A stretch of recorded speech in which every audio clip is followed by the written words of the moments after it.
The opportunity to buy silver with both hands has now arrived. Let's have a look at gold. Gold is a king of the metals. If we're looking at the chart of gold for this century, gold has gone from $300, where we bought it for ourselves and for our investors, and is now around $4,200, having been around $5,000. As you can see, gold had a correction which has looked massive for some investors, but really if you look at the move from the beginning of the century, or even if you look at the move in the last 2-3 years, gold has doubled in the last 2 years. So this correction, which is from an exponential move, remember, is just a normal correction from a big move. And it is soon going to be retraced and go to multiples of the current levels. So please don't worry about the correction. If you don't have enough gold, buy it now and keep it for the long term, because gold is going to go up by multiples from here. And it's the same with silver. Silver has gone from $4 this century to as high as $120. If you look at, again, the move when it crossed $50 and up to $120, it's been an exponential move. It's impossible to time a correction of these type of moves. All we can see is that as a percentage of the total move, up from $4 and even from the $20 just a few years ago, this is a small correction and it will end very soon. Maybe here, maybe in a couple of weeks' time, but when it turns, it will be violent. Please don't wait to buy silver at $100 because you wanted a confirmation, or at $120 because you wanted to go make new highs. Buy it here. Buy it now. Buy it at $65. If you didn't buy, as I said, when we recommended 25 years ago, or if you didn't buy when we recommended it at around $20, please buy now, because now is another opportunity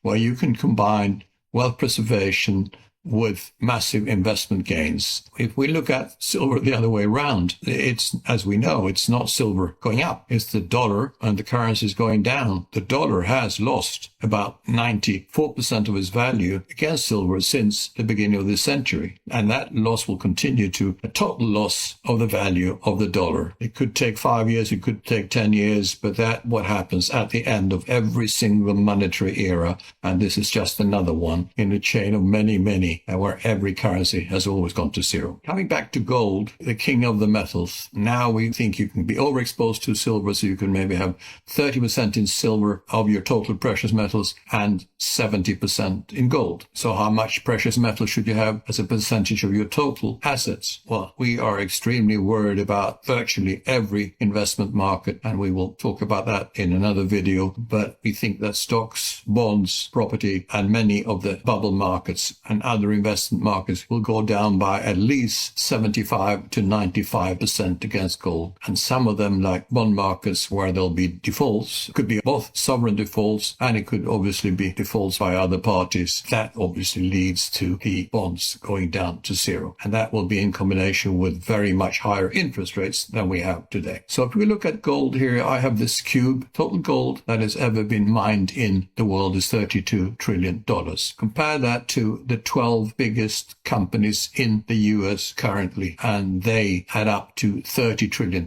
So all the gold in the world is worth just a little bit more than just the 12 biggest US companies. That shows you gold in relation to stocks is massively undervalued. Of course, it also means that stocks are massively overvalued and will come down dramatically. Central bank gold today is just over $5 trillion.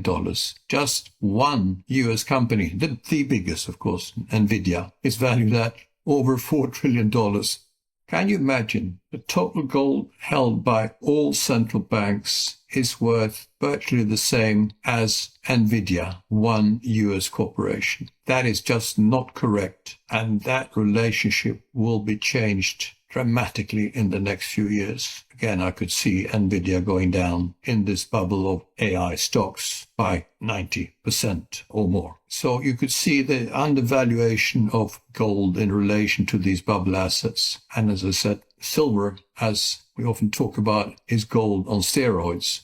So silver will move probably 2-3 times as fast as gold in the coming year and years. And therefore, as I said, you must buy silver with two hands, because it's the most incredible investment opportunity that you will encounter during your investment life. And I repeat, hold your metals safely. This is your foundation of your wealth pyramid. So therefore, you must hold them in a way that they are absolutely safe. Safe jurisdiction, safest private vaults in the world, and you obviously must have direct access to. Thank you. There's a great misunderstanding, in my view, about what is economic growth. And this is as you say, we don't have enough time to talk about, but let's say you have an economy that grows on paper by 7% per annum. But what if the debt of that country grows by, say, 10% per annum? How much real growth is there? It's very difficult to tell. All I can say is that there are two systems. Say, if I look at the 19th century, and for me, the 19th century America is the most amazing time you can imagine. There was also horror. The Civil War was one of the most horrible experiences anybody could have. I mean, the destruction during the Civil War and the cruelty that was applied by the great generals, including Sherman and so forth, was horrible, horrible. But anyway, despite of all that, America developed from, say, 5 million people to 100 million people in 1900, and we had tremendous growth, and prices fell. They were in 1900 no higher than in 1800. Some prices, like transportation. Of course, it was cheaper to ship something from the East Coast to the West Coast once you had railroads and you didn't have to carry things on. That's why I watch Western movies to see these columns of horse carriages traveling through the continent. It was a horrible experience for the pioneers. Horrible. But anyway, I think the growth at the time was so huge. And why did so many people come from Europe to America? Because the conditions in America were much better than in Europe. They didn't come because of social security. There was no social security. There was more uncertainty in America than in Europe. But despite all that, they went to America. They took the risk because there was the opportunity. No other country had that kind of opportunity, because in Europe we still had the royalties and so forth. So anyway, that was, in my opinion, true economic growth. What we produced in the last 40 years is largely illusionary wealth. And and American economists do not agree with everything he said. Irving Fisher, because he was a eugenic. Right. He was the president of the Eugenic Society, but he coined the expression "the illusion of wealth." And I have a book here called "The Penniless Billionaires." This is where we're heading to. Rich people, you will have $1 billion. I will have $1 billion. Everybody will have $1 billion, and money will be worthless. And in that environment, I would essentially recommend people to own some gold, although I don't think that the gold price is cheap today. I think it's gone up a lot. But equally with Trump, I guarantee you that there will be money printing. He has no respect for debts. He has no respect for anything. He will print to stay in power. Mark. And every government throughout history has printed money. They thought the whole system would break down by the end of the 80s.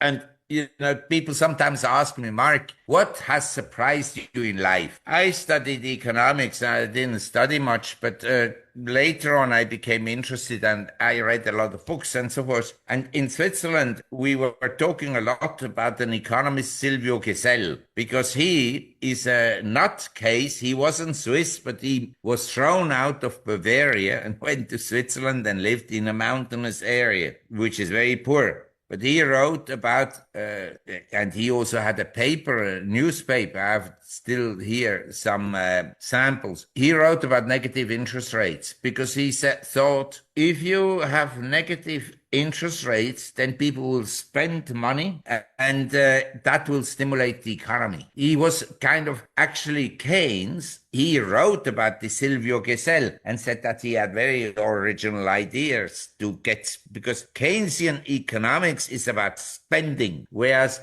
the more traditional economics, the Austrian, the old school, because America in the 19th century didn't have any economists. That's why the country grew so rapidly in the absence of economists. The Austrians, they emphasize growth through capital investments. Savings, you must save, so you have money to build a bridge. You must save, so you have money to build a railroad, and so forth. Anyway, to make a long story short, this team, they thought the system would collapse by the end of the 80s. And here, you and I were sitting, and it's still functioning. I mean, it's not functioning very well.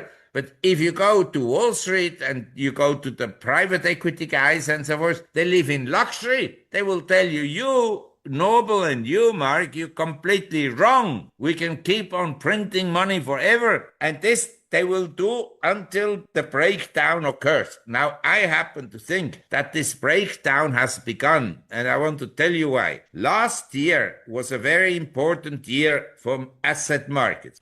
After 2010, the US stock market, specifically the magnificent seven stocks and the semiconductors and another 20 stocks, they went ballistic, and the S&P has outperformed just about everything. But last year was a big event in the sense that European markets and value began to outperform the